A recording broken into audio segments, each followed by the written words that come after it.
Ako si Antonio Arañez at kilala sa screen name na Artist Tony. At andito po ako ngayon sa Talidadong Pinoy.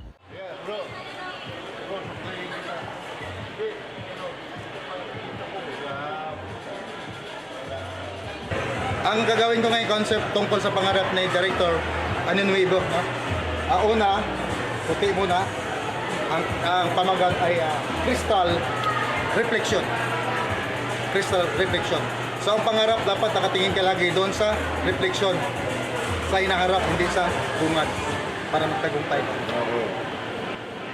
Kaya?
Ako si Antonio Arañez at kilala sa screen name na Artist Tony.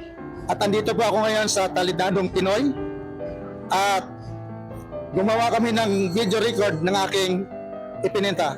Isa akong national artist, painter, at sa likod nito ipapaliwanag ko sa inyo sa bawat pinta mayroong istorya sa likod dito. So ito po ay tinatawag na crystal reflection, no? Crystal reflection. So makita po natin yung ulap, ito pang reflection niya. So tinandahan natin hanggang nayari, yan po ang kinalabasan ng 2 hours process natin. Ngayon, ipaliwanag ko sa inyo bakit nagkaganito. Kasi po ang bawat pangarap natin, sa una mahirapan po tayo, medyo malabo talaga, parang ulap lang. Pero habang kinukulayan natin ang ating pangarap, unti-unti natin na bigyan ng kulay ng ating mga pangarap, so unti-unting nabubuo at ito ng kabuuan. Sa bawat pangarap, may pagsisikap, lahat po yan mararating kung tayo ay porsigido. Ito pong reflection.